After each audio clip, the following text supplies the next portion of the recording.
A very warm welcome to yet another interesting webinar sponsored by Omnicuris and done in association with the API.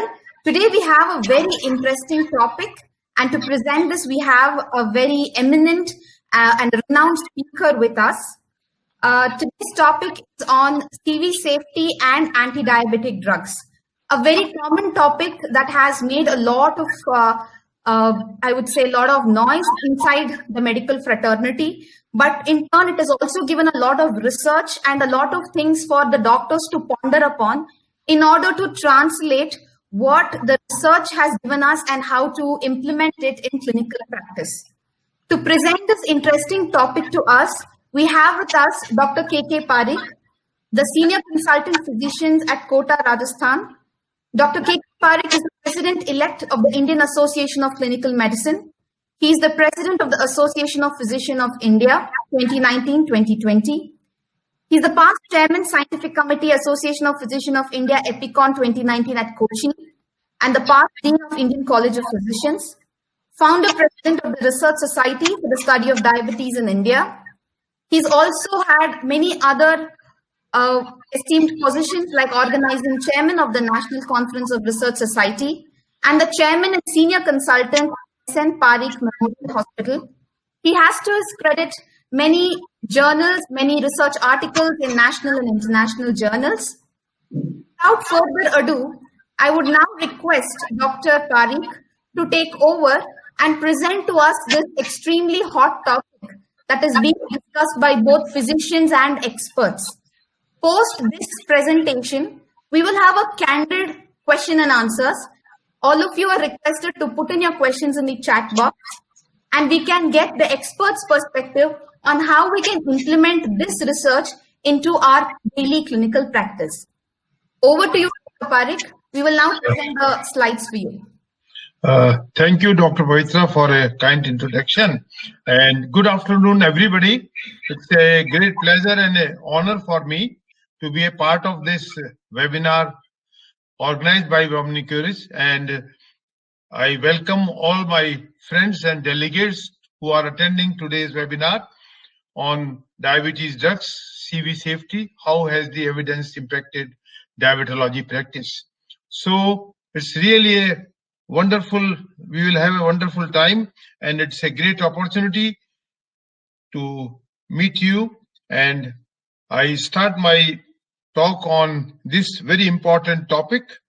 So diabetes and cardiovascular diseases is a deadly combination, we know, and many epidemiological studies have outlined a very strong and a close association between type 2 diabetes mellitus and cardiovascular diseases.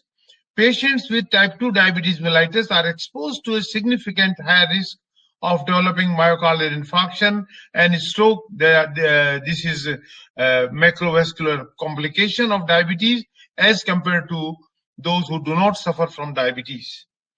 Cardiovascular disease is a very important leading cause of death in patients with diabetes mellitus, and CV risk increases with diabetes duration and also affected by other comorbidities like hypertension, dyslipidemia, metabolic syndrome, and chronic kidney diseases. These are the comorbidities which are usually associated with diabetes. And this is a very important thing that diabetic patients with existing cardiovascular disease at baseline have the highest risk of subsequent cardiovascular events. So those who are having cardiovascular disease are at a greater risk of developing further cardiovascular problem in the future with diabetes. Secondary prevention of CV events is a main outcome for which the efficacy of anti-diabetic therapy is evaluated. Friends, 80% of mortality in type 2 diabetic patients is due to cardiovascular disease. If we compare diabetes with non-prior MI and non-prior MI in diabetes and in non-diabetic patients, the cardiovascular morbidity and mortality is much greater in diabetic patients. And if we compare prior MI with non-diabetic and prior MI with diabetic patients, the mortality and morbidity is much more as compared to non-diabetic patients. So it is 7.5 times greater among persons with type 2 diabetes with prior MI compared to persons without type 2 diabetes mellitus and without previous MI. So friends, the cardiovascular risk is so much in diabetes that diabetes is as equivalent to cardiovascular disease. And every 1% increase in HbA1c increases risk of cardiovascular increases by 16%. So it is hyperglycemia which is also to a great extent responsible for cardiovascular events, cardiovascular diseases and diabetes. We know that cardiovascular complications in type 2 diabetes mellitus is responsible 65% of deaths which are due to cardiovascular diseases, and coronary artery disease deaths are increased 2 to 4 folds and stroke risk by 2 to 4 folds. And again, recently, one of the very important complication, heart failure, increases 2 to 5 folds because of hyperglycemia. We know the legacy effect of hyperglycemia.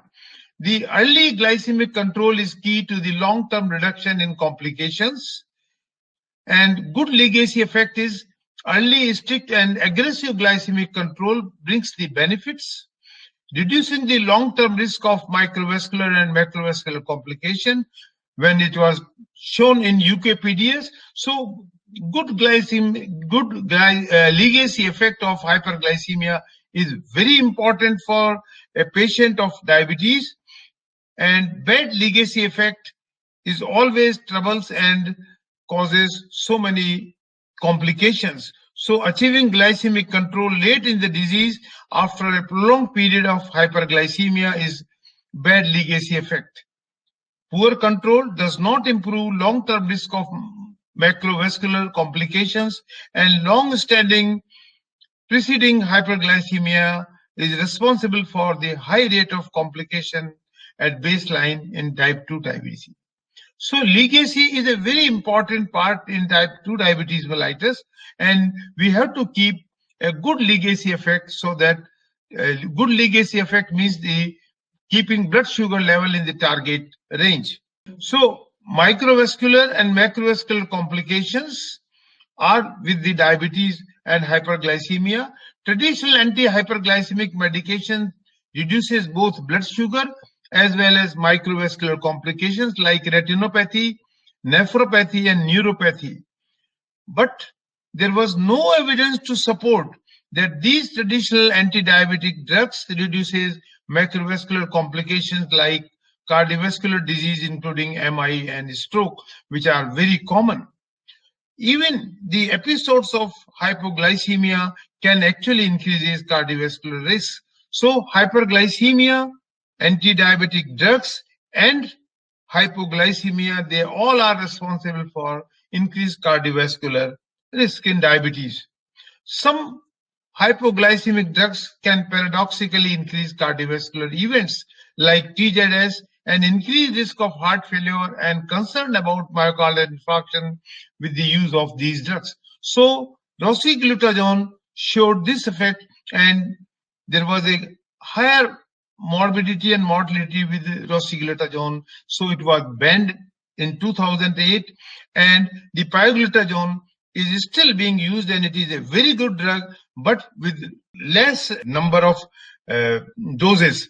The doses are much being used, much less of pioglitazone, and clinical use of thiazolidine decreases dramatically due to awareness of potential CV risks. So low doses are being used in pioglitazone, and they are very effective, but they are contraindicated in heart failure. Previous lack of large prospective randomized clinical trials in diabetic patients with CVD was not there, and in 2008, FDA mandate to demonstrate safety of all new anti-hyperglycemic agents prior to seeking approval for post-marketing.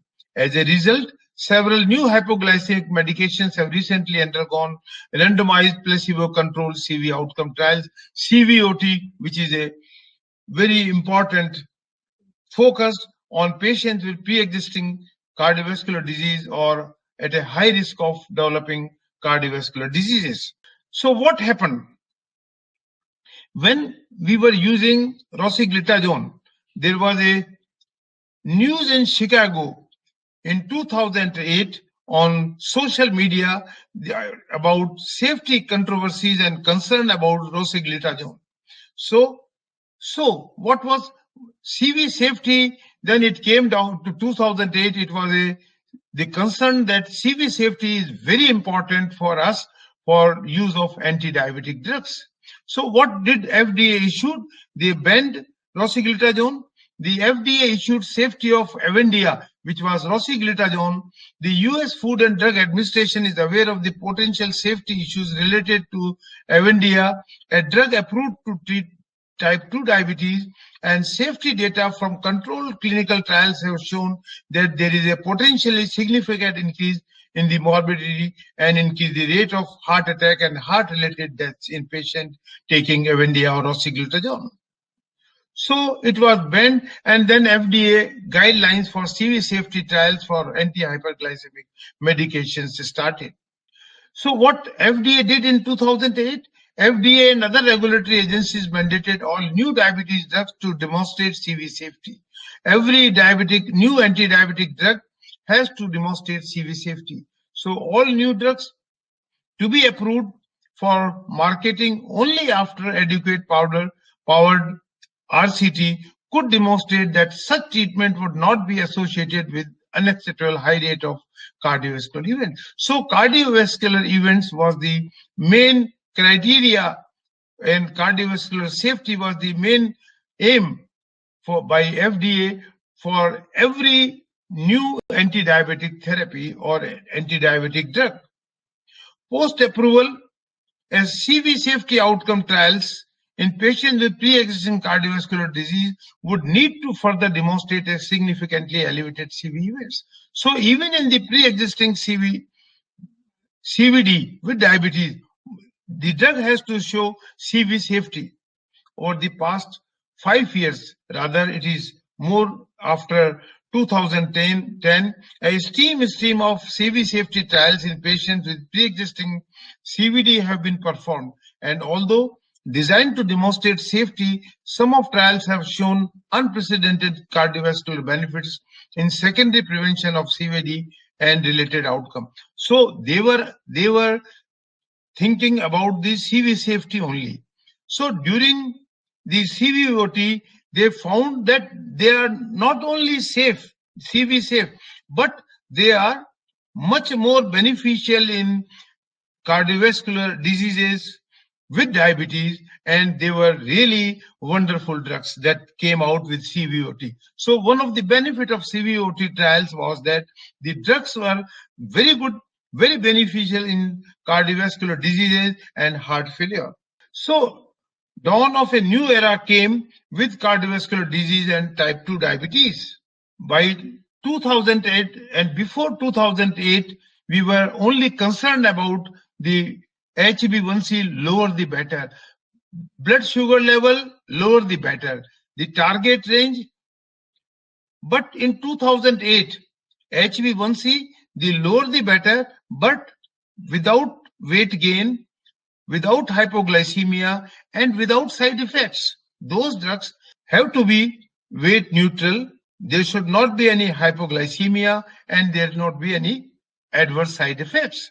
But what happened in 2000, after 2010 to 2019? Cardiovascular risks, including blood pressure, LDL cholesterol, glucose lowering, with agents of proven safety and efficacy was needed, and that was cardiovascular safety concern by 2019, and tight glycemic control, which can reduce microvascular complications in type 2 diabetes mellitus, but does not lower CV risk sufficiently.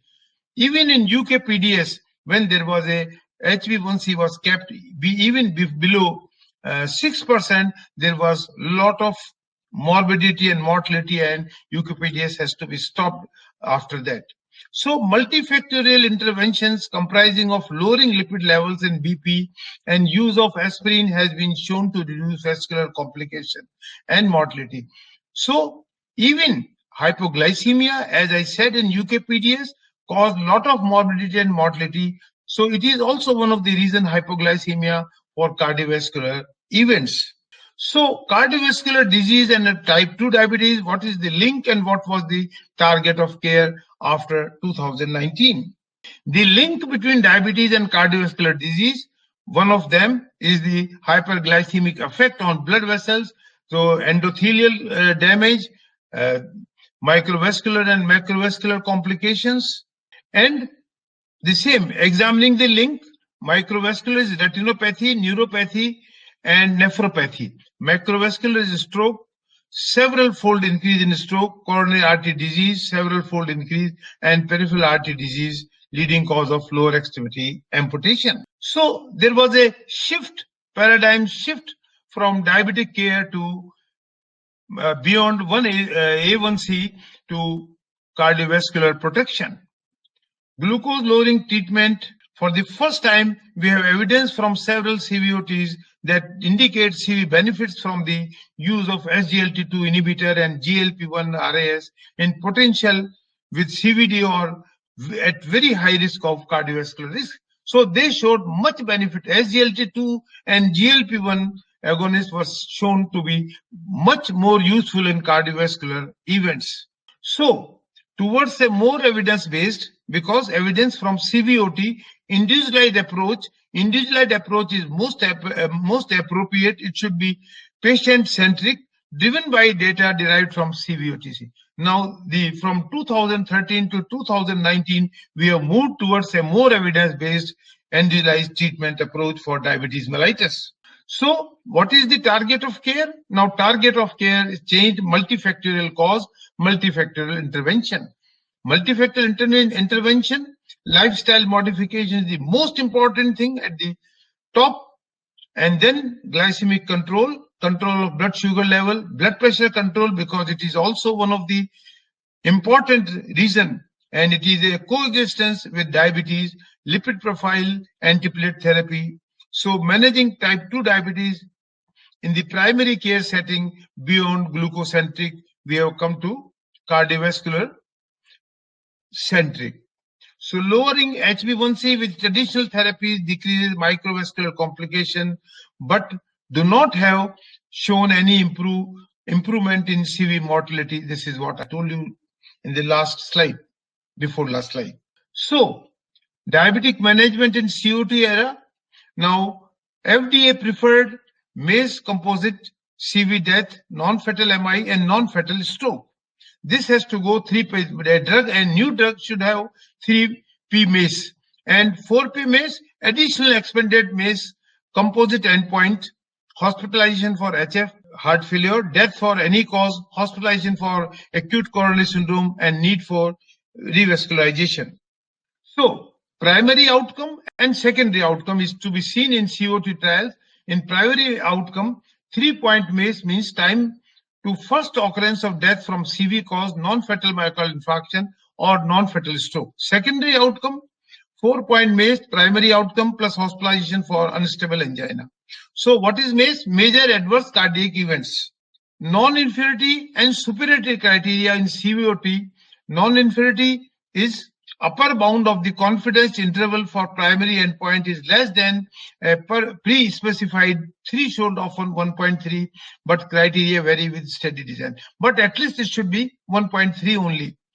Superiority, it is non-inferiority, but it is superiority. Upper bound of confidence interval for primary endpoint is typically less than 1. Criteria may vary with study design, and tested after non-inferiority criteria are met. Means steady drug reduced CV outcome relative to the comparator. So superiority is much better, but what is needed is at least the drug should be non-inferior. Agents shown to have cardiovascular safety, 1.3. Anti-hyperglycemic agents evaluated for COT. And again, agents to show reduced CV outcome, which showed superiority. So a drug, if it is superiority criteria, it is wonderful.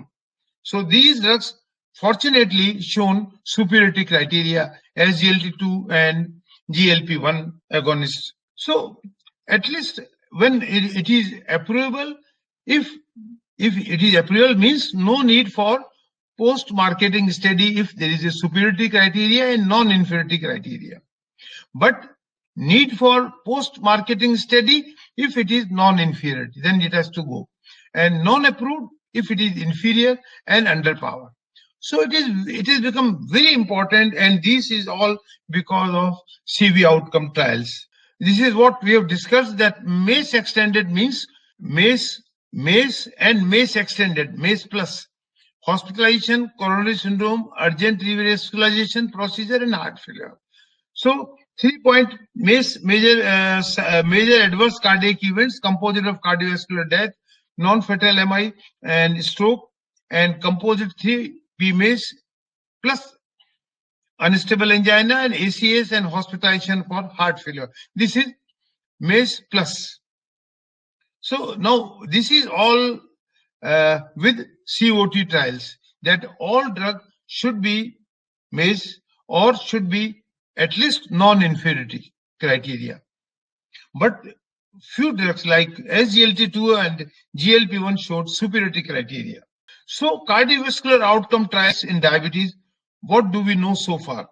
There had been a lot of many CVOT trials in type 2 diabetes which are completed and still are ongoing. So for DPP4 inhibitors, GLP-1 receptor agonist, and SGLT2 inhibitor. So these are all in blue, light blue color are all for DPP4, Examine, Seor, Ticos, Cramilina, Corolina, and Gilpidin CVOT trial. And these GLP-1, Alexa, Sustain, Leader, these are all for rewind GLP-1 receptor agonist. And SGLT2 inhibitors, EMPER-EGG outcome, Canvas, Declare, Credence, and Vertis CV trial. So these are all trials which has shown their efficacy for at least for cardiovascular safety plus more benefit because of these newer drugs. So this is a summary of CVOT with DPP4 inhibitors, which we have already discussed, Savior, Examine, Ticos, Corlina. So this is 3-phase, the primary outcome was 3P MACE in all the drugs, 4P MACE rather in this Ticos trial. And so they were all concluded to be CV safety. All drugs can be used for cardiovascular diseases and those who are suffering from cardiovascular disease. No increase or decrease in the number of major adverse CV events. So these are all safe drugs. Likewise, CV outcome trials with GLP-1 agonist, Alexa, Leader, Sustain, Excel, Rewind. So all if you can see, the primary outcome was 4 MACE, 4P MACE, 3P MACE, 3P MACE, 3P MACE, 3P MACE. So they were all concluded to be CV safe drugs. Rather, they have shown reduced rates of cardiovascular events, and so they were more benefit. It was found that they are more benefited in cardiovascular disease even if they are at the baseline. The CV outcome trials for SGLT2 inhibitors, they have shown 4 MACE. They have extended benefit of in cardiovascular disease, 4 MACE plus in heart failure. They are also useful in heart failure. They have shown much benefit in heart failure and cardiovascular diseases. So they have shown extra benefit for the cardiovascular diseases. You can just see, how beneficial they are for cardiovascular problems and for heart failure. So they reduce the rates of cardiovascular events. Rather, they were much more benefit in those patients who are suffering from renal diseases. They have shown the benefit in the renal diseases also, not only in cardiovascular but renal diseases also. So they were kidney friendly, renal friendly, and cardiovascular friendly. Reduced rates of cardiovascular events in all the SGLT2 inhibitors. This was a class benefit. So friends, how can we categorize of cardiovascular events in patients with type 2 diabetes mellitus or type 1 diabetes mellitus?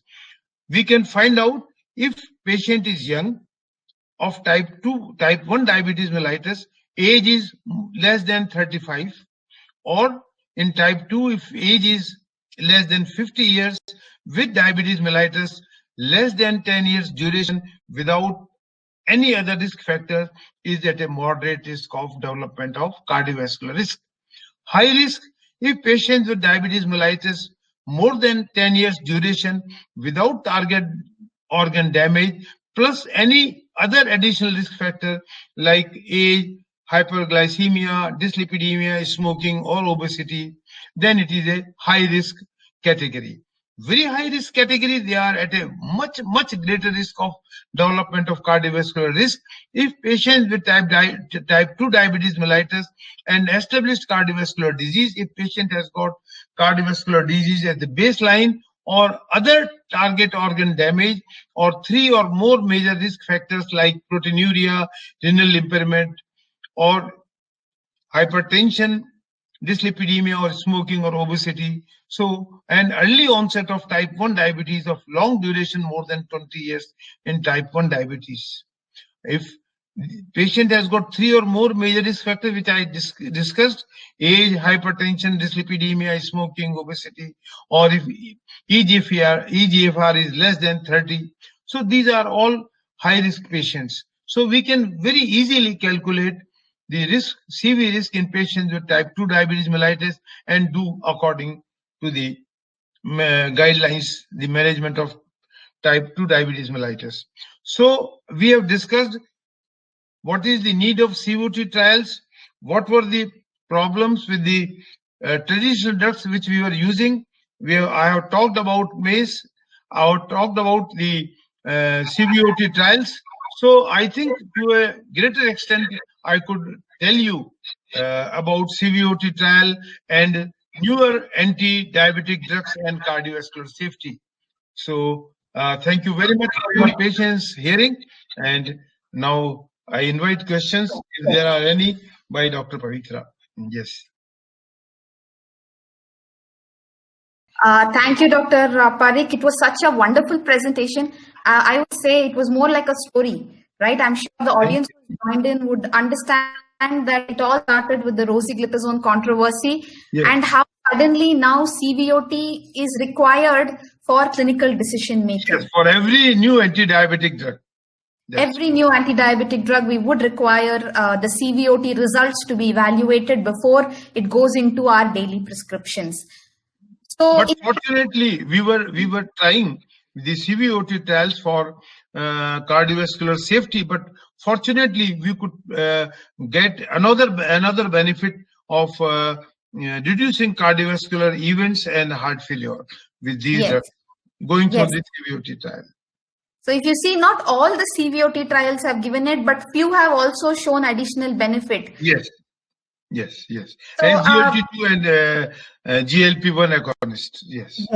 So we have seen that SGLT2 predominantly and the GLP-1 analogs, both the groups have actually shown an additional benefit over and above the anti-diabetic effects. Yes. So I have a few questions for you, doctor, before we, get into a candid conversation that would actually help even the younger postgraduates or physicians and diabetologists who are going to be in this field for the next few years. Yes. I would first start off with this question: how important is it for a postgraduate, or let's say an MBBS in his final year and his internship? How important is it for them to understand CVOT if they want to do a practice in diabetology? No, CVOT trial, they are very expensive and they are very difficult. I think in India, I don't remember that any CVOT trial is being taken. Yeah. Because, you've seen plenty of CVOT trials I have shown, but I don't think. But at least our new postgraduates, they should understand that a patient comes to you. No, because the benefit with CVOT trial was that we should understand from the beginning, when the patient comes to you for the first time, we should look for CV safety, for renal safety, and for other risk factors. So one has to evaluate This is very important from the very beginning, and individualized approach has to be done. Yes. So it is a message to the young postgraduates that when a patient comes, you must understand about the risk factors, and you must find out risk factors. So history taking and physical examination is very important for you, which is a forgotten thing now today in today's scenario. True. So I think Dr. Parikh's message here is that history taking and patient profiling becomes extremely important before you choose the right medications for the patient. Right, you said rightly. But just another question out of curiosity, because especially in diabetes field, we have so many options. When compared to other specialties, diabetes has far more options in terms of medicines. Yes. How does, let's say, a new doctor who started his practice, how does he know that there is a CV person with diabetes along with CV risk factors? How do they choose between an SGLT2 and a GLP1 and a DPP4? How can they do it? Recently, what the recent guidelines which have come, and there are plenty of guidelines by ADA, ASA, and European guidelines, and there's so many. But now the guidelines have changed from now. Previously, it used to be lifestyle modification on top, which still remains. Then use of metformin. Then use of monotherapy, that has changed completely. Now one has to use not from monotherapy to combination therapy. That has become very important, for which I talked about the legacy effect. Yes. So what was SGLT2 and GLP1 it was as a add-on therapy. Now they have come on the top. They have come previously metformin and sulfonylurea was on top. Now even GLP1 or SGLT2 inhibitors can be used as a first-line drug with metformin, or not even with metformin. They can be used even as a monotherapy. But because you have to cover all the pathophysiological defects of diabetes, so it is very important for combination therapy. So they will come on top, and the ADA has very rightly individualized therapy. Anybody who is obese, then if he wants to lose, then he has to take SGLT2 or GLP1. If there is a matter of cardiovascular events, if suffering from baseline cardiovascular event, then he has to use SGLT2 inhibitors or GLP1 agonist. Yes. So they are more beneficial. If he is a patient of heart failure, then naturally SGLT2 is one of the best drugs. Yes.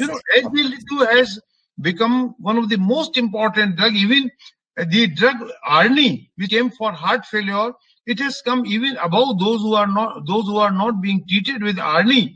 That was one of the wonderful molecule for heart failure. The SGLT2 inhibitor was used, and it was much more beneficial in heart failure. So it's a drug. It was a drug. It was a molecule which came as an anti-diabetic drug, but then it has been taken by the cardiologist and by the nephrologist. Even a patient who is not suffering from diabetes can use these molecules for heart failure, even if his blood sugar normal is normal, or if he is suffering from kidney disease. So it has become a very attractive matter for nephrologists and cardiologists. Yes, doctor. So I think, as rightly pointed out, we are now seeing a surge in the use of newer medications, especially the SGLT2, and especially it is coming on par with metformin. We do not have to wait till we finish using metformin, sulfonylurea. We are all starting with the newer drugs these days. Yes. So another question would be, since you have a very extensive experience in the field of diabetology, is there any particular case that you can remember which has been very challenging in your career till now? I mean, in last 40 years, 45 years, so many cases, but one case I remember, a young man, about 22 years old, after coming from swimming pool, during swimming, he developed chest pain, and he came to me just running, entered my clinic and room, and he just lie down on couch. And when I was taking his blood pressure, There was no pulse, there was no BP, there was no respiration. He became dead. And immediately I took him to the ICU, just pressing and giving CRP, and took to ICU. And after very combined effort of all of our doctors, we could, after half an hour, we could revive him. He opened his eyes and then he talked, where I am. So he was suffering from diabetes, and he had a massive heart attack. But on after half an hour, he became conscious. We removed the ventilator and then shifted him to a heart hospital. And then he survived. His angioplasty was done, and he went home after 3 days. So it was, I mean, this is a message that you must try every patient. CRP is a very important thing, and we must try. Probably we may not be able to save life of many persons, but at least few of the persons we can save life with our persistent efforts. Absolutely, doctor. I think that was a very wonderful recall of, such moments are always etched in our minds forever. Yes, Thank yes. you for sharing, doctor. I think one more question is cardio-diabetics practice. Yes. I think that the guidelines, or probably, the way cardiology practice and endocrinology practice, can they come together? Is it already happening these days? Yes, I think there will be another cardio-diabetic, one of the medical link. But at present, the endocrinologist and the cardiologist, but now endocrinologists are also discussing cardiology, and cardiologists are also discussing diabetes and endocrinology. So I think it is a very upcoming branch, and it has got a lot of scope because of increase of diabetes, increase in the hypertension, increase in the cardiovascular events, and there is a change in our lifestyle modification. We, in spite of our best efforts, I think lifestyle modification still remains a very important and a prominent thing which has to be changed for avoiding risk factors for diabetes mellitus. Right. Also, I think another question is on hypoglycemia. Although a lot of people talk about hyperglycemia, this hypoglycemia also plays an important factor. So how important is it for us to consider as a young physician who's prescribing diabetes medicines? Hypoglycemia is one of the very big risk factor. And in UK, when UKPDS study was going on, they kept HbA1c below 6%. Means it is very just tight, below normal levels. And there were so many more mortality and morbidity that they have to stop the UKPDS study for aggressive control of blood sugar level. So all the drugs, what I probably did not mention, SGLT2, DPP4 inhibitors, these GLP-1, they do not cause hypoglycemia. They are very good drugs because they do not cause hypoglycemia. As I mentioned, SGLT2 can be used by a person who is not suffering from blood sugar, diabetes. So even he doesn't get hypoglycemia. So hyperglycemia with the older and traditional drugs was there. Metformin does not, but sulfonylurea, they were causing hyperglycemia. But now new sulfonylurea have come, and this Carolina trial, which has come very recently, they have also said that the sulfonylurea are also cardiovascular safe, but the incidence of hypoglycemia is still there, but not that to that extent as old sulfonylurea were there. So it is one of the very important matter, because the one patient can die, and if he is not regulating or not seeing his blood sugar level, then mortality may be much greater. So it is one of the important concern. Weight loss, hypoglycemia, both of them are, and reducing sugar. These are the things, and cardiovascular safety. These are, and renal safety. These are the 4-5 things which are very important for a newer anti-diabetic drug, which is being found in SGLT2 and GLP. Yes. True. Right. So also, do you think that there are any disadvantages of CVOT? Is it something to do with money or anything that you think CVOT? I don't think there is any disadvantage of COT, but definitely the cost of a new molecule which comes is much, much greater. You know, SGLT2, recently when it came, it was 50 rupees per tablet. Now, one can't afford, everybody cannot afford. Even those who are affordable will also not like, because it is not a 1 day or 2 days or 2 months treatment. It requires lifelong treatment. Sure. So even if it is very beneficial, he will not, if he doesn't have any money in pocket, how can he adhere to the treatment? So why should he not take a treatment which costs only 2 rupees or 1 rupee per day? So Yes. that is very important. But you know, as I said, biosimilar medicines have come. And now even you just see, even the cost of SGLT2 has come drastically reduced, 1/4 the cost. It is now available at 14 rupees or 12 rupees.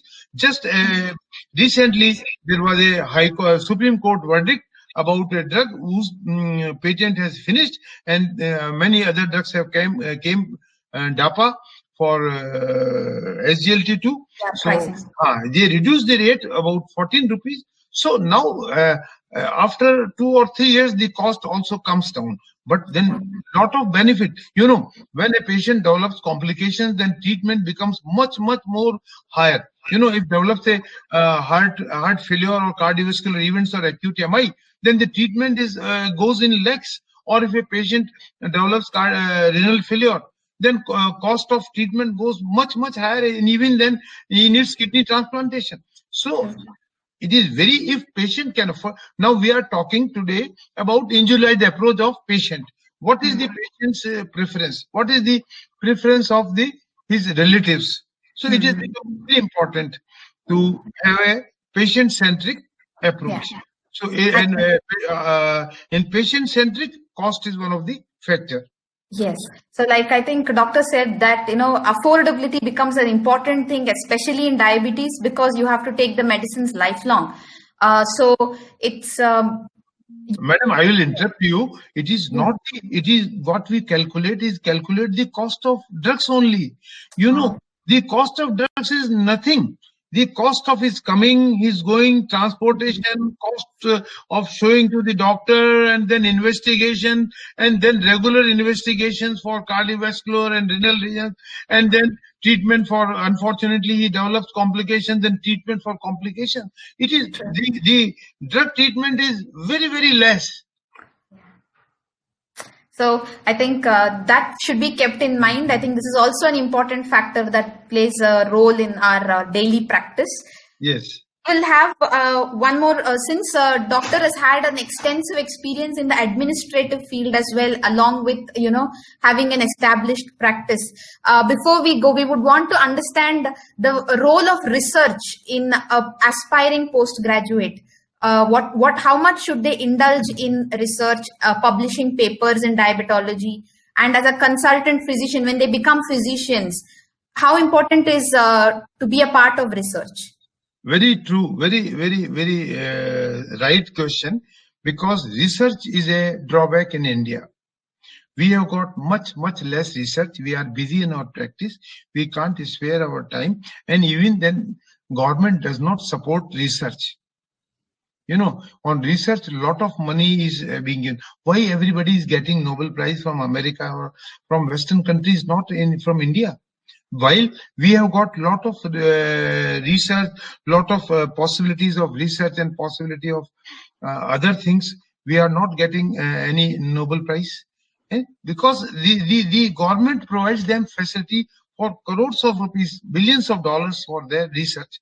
You know, research cannot be take place likewise. But still, we have got one of very big association, RSSDI, which is providing research money and research facilities to our doctors. And we are, because I am head of the Rajasthan RSSDI, we are providing research and we are providing money to the young students, young postgraduates, to publish papers, to publish their thesis. we are providing 50,000 of rupees to make use of that money research. So definitely, and we have got a very big diabetologist today in India of international fame. They are researching Dr. Mohan.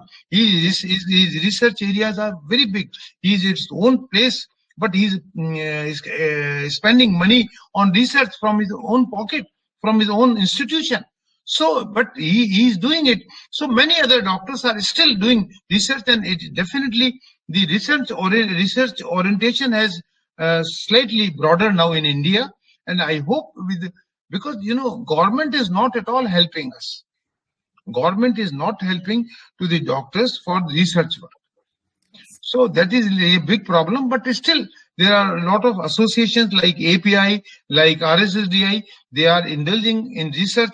We have got in API Research Foundation, different part of association, like Indian College of Physicians, which yes, which only educate doctors and update doctors.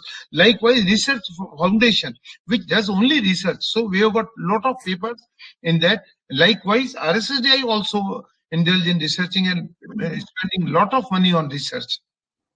Right. So I think research is an essential part of the curriculum as well as your practice. It should be. And but they should spare some time.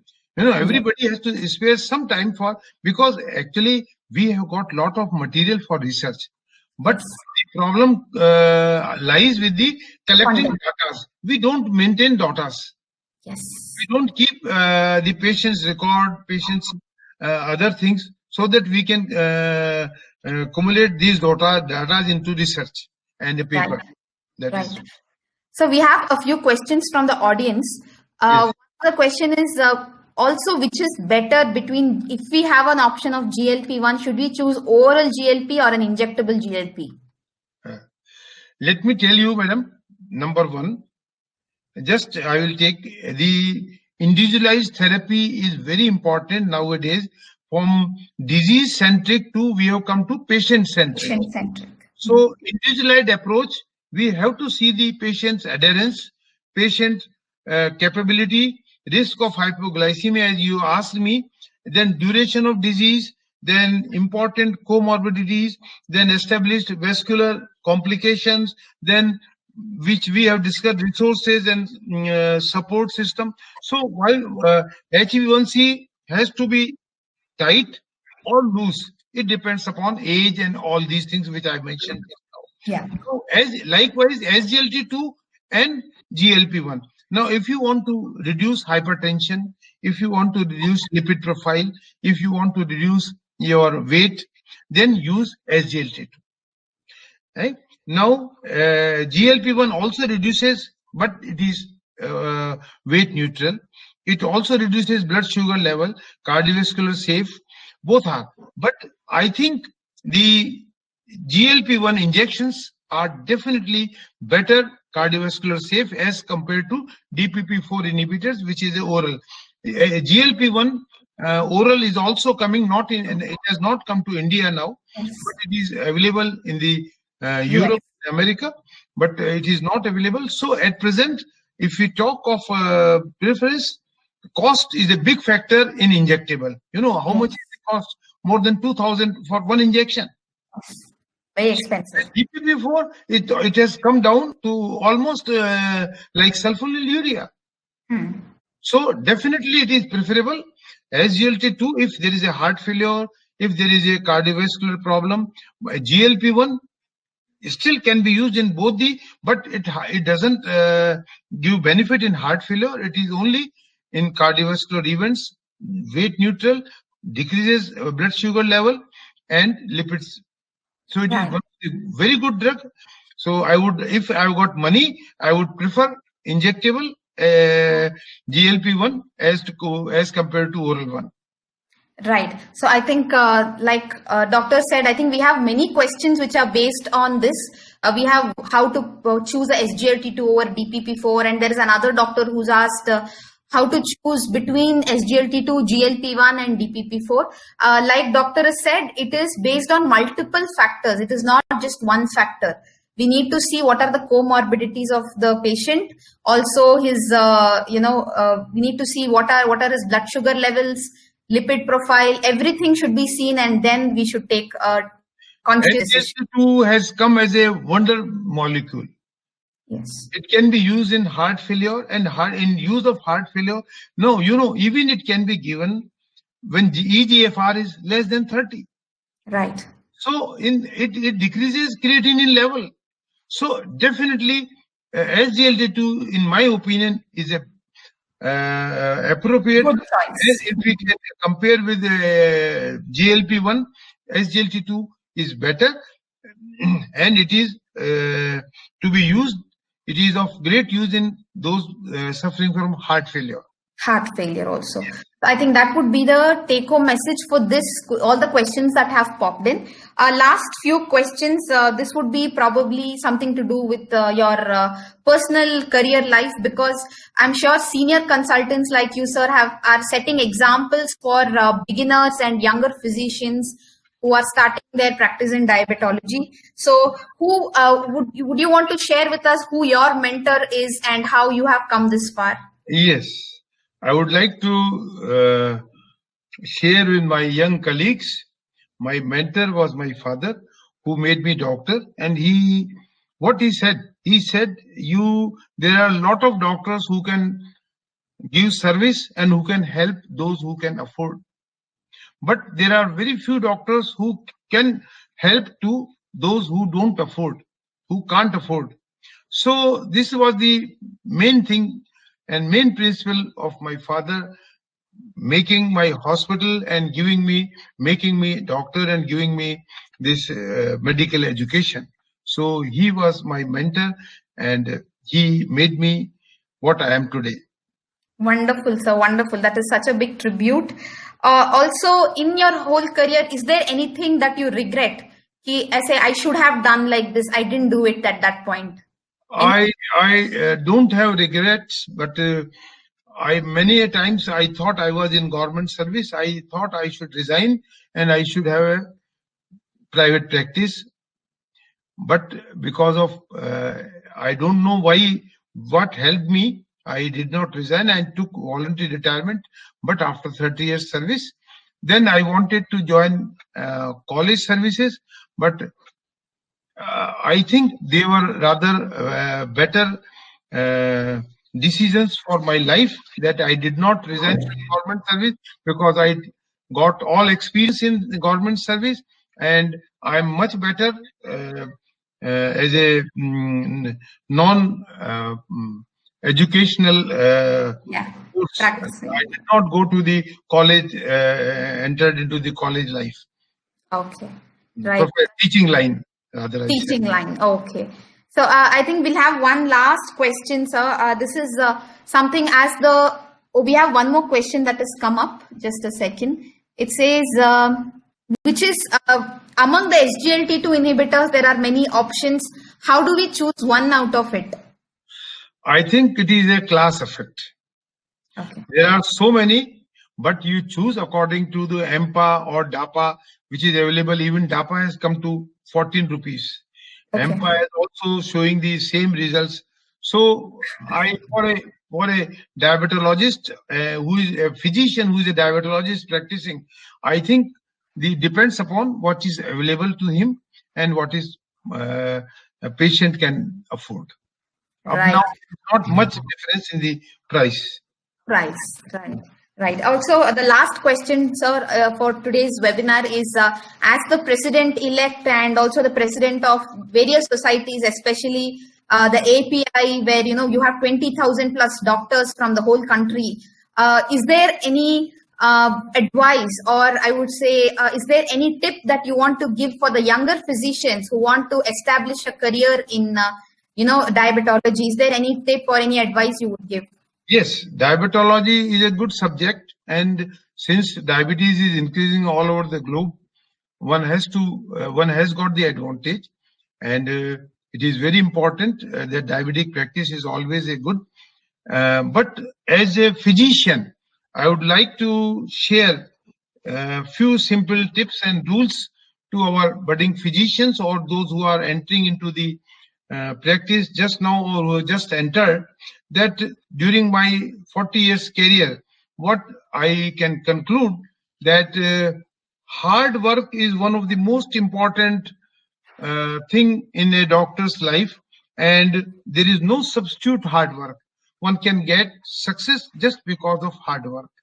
Second thing, the aim, one should keep his aims very high, but with hard work he has to make them real. Aiming is always good, but only aiming is not sufficient. Transform him then into the reality. That is the most important. Then, since you have entered in your profession, you love your profession as much as you love your family. Only then only you can have a good service to the humanity. Once you think, if you don't want this, don't enter into the medical profession.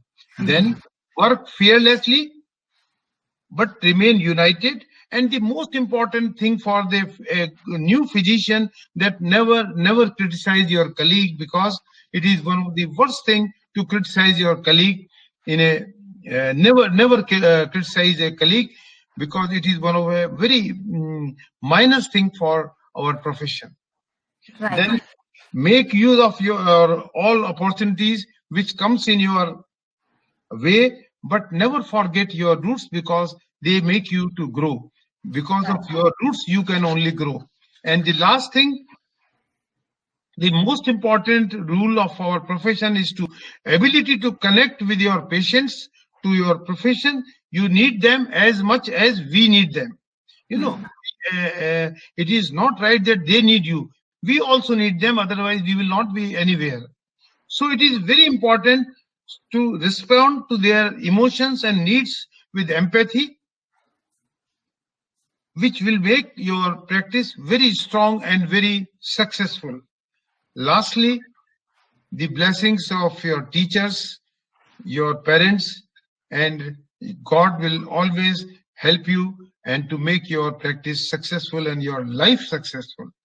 So this is, and these three things which I would like to say: dedication with sincerity, update knowledge, and empathy for your patient. Is three things, three tips are very important for a good physician and a good doctor.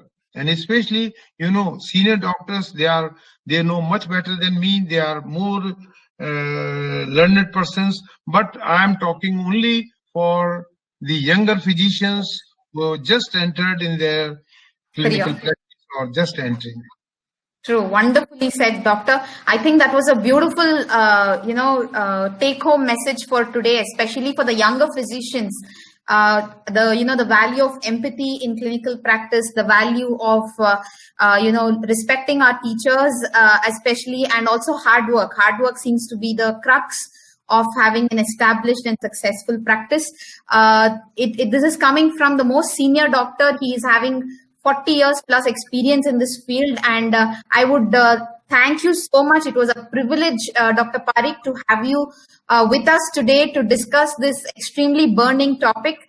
Although CVOT has been discussed time and again in many platforms, when it comes down to how to prescribe on a day-to-day basis, I think this discussion was very important. We needed to know how to go about choosing the right drug.